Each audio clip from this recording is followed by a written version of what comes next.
सुनने की क्षमता एक बहुत बड़ी ताकत है और इस ताकत को अगर हम बढ़ाते हैं तो हमारा जीवन अधिक सुखकर और आनंदी बना सकते हैं। आज का विषय यही है। हम देखेंगे कि इस क्षमता को हम कैसे बढ़ाएं, हमारा व्यक्तित्व अधिक संपन्न कैसे बनाएं, हमारे रिश्तों को और मजबूत कैसे बनाएं, हम अधिक यशस्वी कैसे हो और हम अपना एक इन्फ्लुएंस या इम्पैक्ट किस तरह से बनाएं।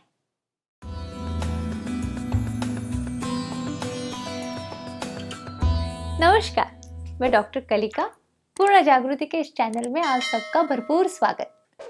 बहुत सारे लोगों को जब पूछा जाता है कि आपके जीवन में आनंद की कमतरता कब आती है या फिर आप दुखी कब होते हैं, तो 90% लोग ये बताते हैं कि जब हमारे रिश्तों में दरार आ जाती है, रिश्तों में दूरियां आ जाती है, तो ज्यादा दुख का अनुभव आता है।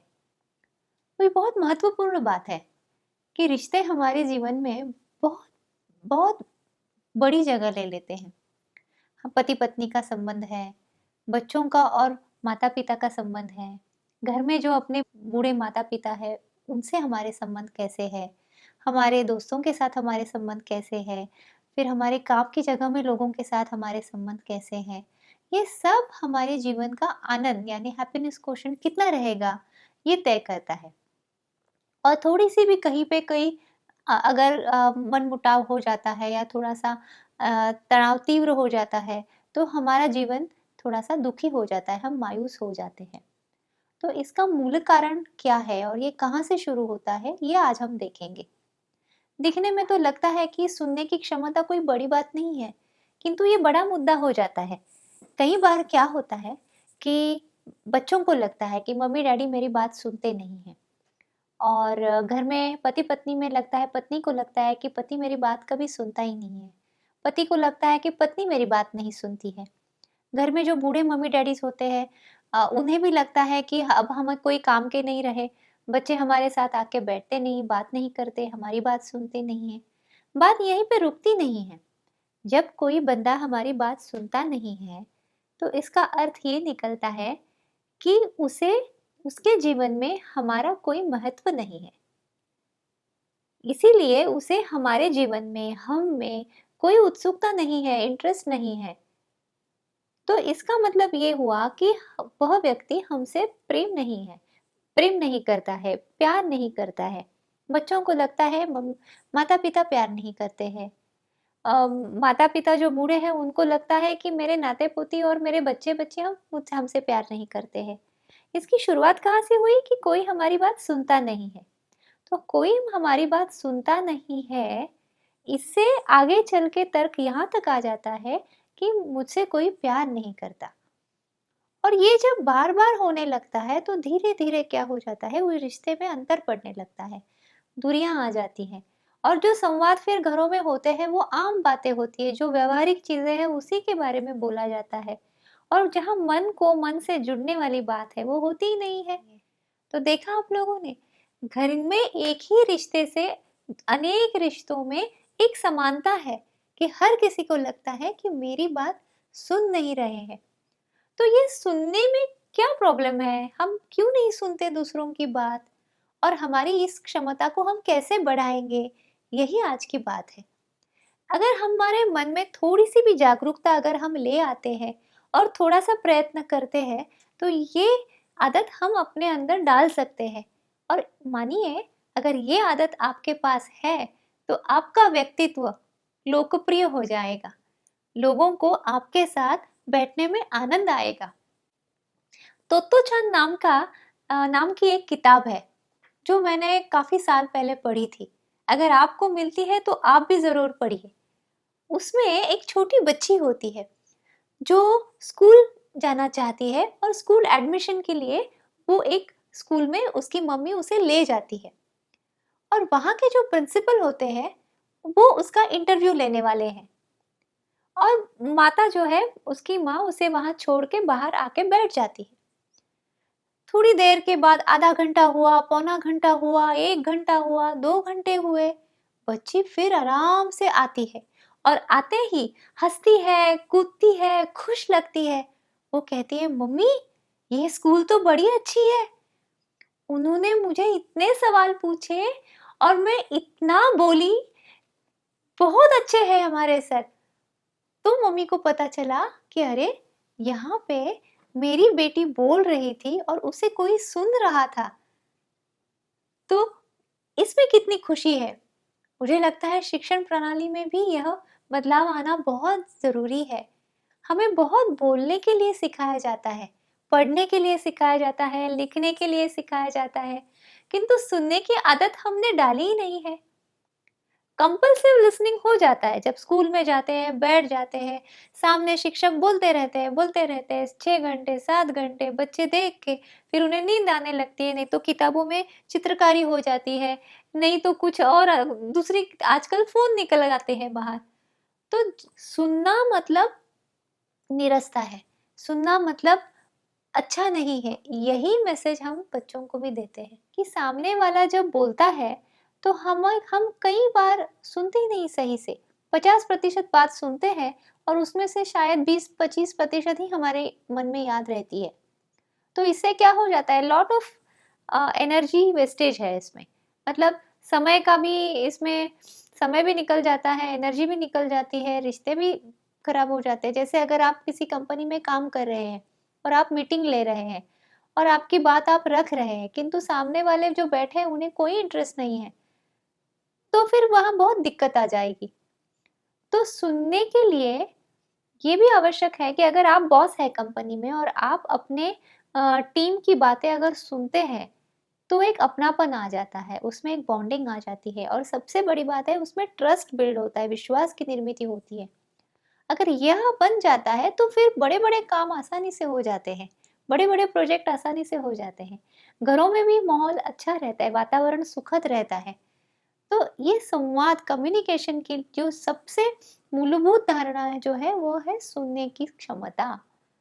सुनने की क्षमता अगर हम बढ़ाना चाहते हैं तो 5-6 चीज़ें हैं जो बहुत आवश्यक है, हमें ध्यान में रखनी चाहिए। सबसे पहली बात ये है कि हम जब किसी की बात सुन रहे हैं तो हमें उस व्यक्ति की तरफ देखना चाहिए।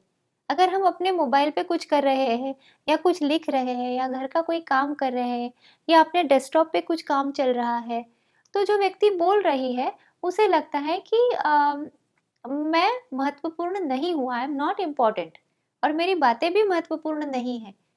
तो वहीं पे संवाद खत्म हो जाता है, उसमें विश्वास निर्मित नहीं होती है, दूरियां बढ़ने लगती हैं। तो उस तरफ देखना, सुनना, हम सुन रहे हैं, ये उस व्यक्ति को समझ में आना चाहिए।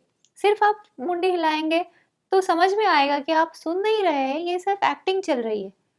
तो जितने भी पर्सनालिटी डेवलपमेंट की जो भी टेक्निक्स बताई जाती है, टिप्स दी जाती है, ये ऊपरी अगर रह जाती है ना तो इनका कोई मतलब नहीं रहता। इसकी तह तक जाना आवश्यक है और हमें अटेंशन देना सीखना पड़ेगा। हमें दूसरों की तरफ लक्ष्य देना आना पड़ेगा, क्योंकि हम अगर स्वयं को ही ज़्यादा महत्व देते हैं तो फिर हमें दूसरों में इंटरेस्ट नहीं रहता और ये व्यक्तित्व का संकुचन है। जो व्यक्ति दूसरों की तरफ ध्यान दे सकता है, उसके व्यक्तित्व का विकास हुआ है।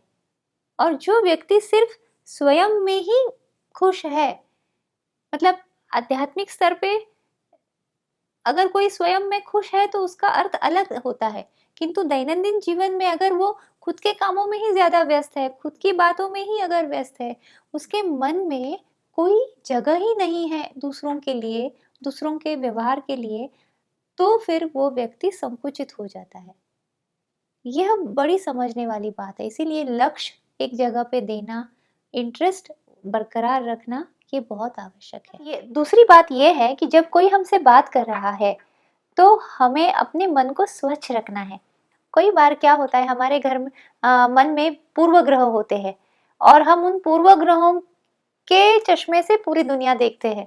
सामने वाला जो बोल रहा है हम अपने चश्मे से देखते हैं, तो वो जो व्यक्ति कह रही है वो हमारे तक पहुंचती नहीं है। तो हमारे मन को स्वच्छ रखना भी बहुत आवश्यक है। मतलब अगर हमारा कोई बच्चा है 17-18 साल का और वो अपनी करियर के लिए कोई निर्णय लेना चाह रहा है, तो अगर वो कोई बात कर रहा है तो हम अगर कुछ पूर्वग्रह बना के बैठे हुए कि ये बच्चे ऐसा ही सोचते हैं और इन्हें व्यवहार पता ही नहीं है, जिंदगी क्या है इनको पता ही नहीं है, और फिर ये कोई समझते नहीं है, तो हमें जो चाहिए वही हम इनको बताएंगे और उनको वैसा करना पड़ेगा। अगर यह दृष्टिकोण है तो सामने वाले व्यक्ति कुछ भी बोलने से हिचकिचाएगी, और अगर बोलेगी भी तो हमारे समझ में नहीं आएगा। इसलिए मन को खुला रखना, ओपन रखना बहुत आवश्यक है। और सामने वाला जो कह रहा है वे पूरी तरह से सुनना, ये बहुत बड़ी बात है। तब क्या होता है कि संवाद आगे चलता है, और हम जब समझते हैं कि सामने वाला क्या सोचता है तो हमें उन्हें सलाह देने में भी आसानी हो जाती है। कई बार ऐसे होता है कि शिक्षक है, माता पिता है, ऑफिस में बॉस है, या फिर दोस्तों में भी किसी दोस्त को ये आदत होती है कि हर बार कोई सलाह दी जाए।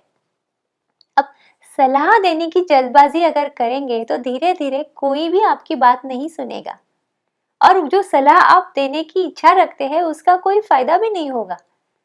तो इसीलिए सलाह देने की जल्दबाजी ना करें। हमेशा दूसरों को बोलने का अवसर दें, और दूसरे जब बोलते हैं तो अगर हम सुनते हैं तो थोड़ी देर बाद वो भी हमारी बात सुनेंगे। तो हमें वो स्वयं पे विश्वास होने की आवश्यकता है कि मैं अगर रुकती भी हूँ, थोड़ी देर दूसरों को बोलने में देती हूँ, तो मुझे भी बोलने का अवसर मिलेगा और लोग मेरी बात सुनेंगे। ये तभी होगा जब मैं उनकी बात सुनूंगी। तो ये बड़ी छोटी सी किंतु आवश्यक बात है। तीसरी बात ये है कि अगर हमारे मन में दूसरों के लिए आदर है, दूसरों के लिए प्यार है, और उनका हम अगर सम्मान करते हैं तो हम उनकी बात सुनेंगे। तब क्या हो जाता है कि हमारे मन में भी वो उत्सुकता होती है, उनके लिए इंटरेस्ट होता है। अब छोटी सी बात है, कोई आकर आपको कहे कि आपके घर के पिछवाड़े में अगर आप थोड़ा खोदेंगे तो वहां पे आपको एक सोने की थैली मिलेगी, या फिर आपको अगर कोई बताता है कि आपके अकाउंट में किसी ने कुछ हजार लाखों करोड़ों रुपए ट्रांसफर हो गए हैं, तो क्या करेंगे आप उस तरफ ध्यान देंगे या नहीं देंगे? इन बातों की तरफ देंगे ना, जरूर, क्योंकि ये आपके फायदे की बात है, यहाँ पे कुछ मिल रहा है। तो जब ऐसा होता है कि हमें कुछ मिल रहा है तो हम अपने आप बात सुनने लगते हैं। तो ये जो अटेंशन है, सीखना है, ये यहीं पे सीमित ना रहे।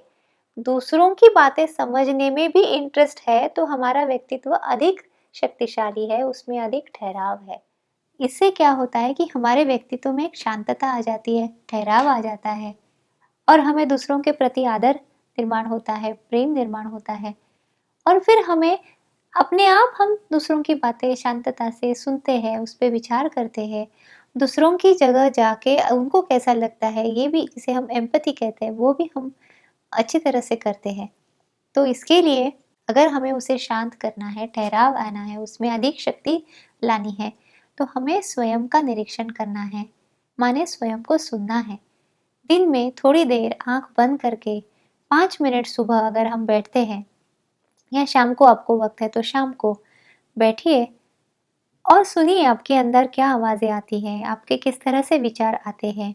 एक विचार आता है, फिर दूसरा आता है, किस तरह से ये चलता है अपने मन में। हमें जब हमारी भावनाएं जब अलग अलग होती है तो उसका भी तटस्थता से अगर हम निरीक्षण करते हैं, उन्हें भी सुनते हैं, तो यह एक आध्यात्मिक प्रवास शुरू हो जाता है। स्वयं की, हमें जहाँ पे स्वयं का शोध लेने की प्रक्रिया शुरू हो जाती है। और इसीलिए स्वयं को सुनना भी बहुत आवश्यक है, और इसके बारे में बहुत सुंदर तरह से बताया गया है बृहदारण्यक उपनिषद में, जहाँ पे श्रवण, मनन और निधिध्यासन, इस मार्ग से चल के आत्मा की प्राप्ति होती है, ऐसे बताया जाता है। तो ये जो श्रवण है, माने जो सुनना है, इसका मतलब यही है कि ये ज्ञान जैसे हम दूसरों से सुनेंगे, उसी तरह हम स्वयं को भी सुनेंगे। तो आज हम ये तय करते हैं कि आज से, अभी से हम दूसरों की बातें सुनेंगे तो एक धीरे धीरे एक लंबी श्वास लेके छोड़ेंगे, स्वयं को शांत करेंगे, मन को स्वच्छ रखेंगे, कोई पूर्वग्रह दूषित मन नहीं होगा, दूसरों के प्रति आदर रहेगा, और उन्हें बोलने का अवसर देंगे। इससे क्या होगा कि हम अपना जीवन, अपने रिश्ते अधिक दृढ़ बनाएंगे और लोगों से हम जुड़ जाएंगे। आखिर में जीवन में क्या है? एक मन का दूसरे मन के साथ जुड़ना, और उस जुड़ने के लिए जो बीच वाला जो ब्रिज है, जो सेतु बनाना है, वह समझने का है। और समझना तभी हो सकता है जब हम सुनते हैं। तो अगर ये चाबी आपके पास है, तो आपके जीवन के कोई भी प्रश्न का उत्तर आप स्वयं ढूंढ सकेंगे। फिर मिलते हैं। अगर आपको ये पसंद आया हो तो लाइक कीजिए, शेयर कीजिए और सब्सक्राइब करना मत भूलिए। फिर मिलते हैं। खुश रहिए।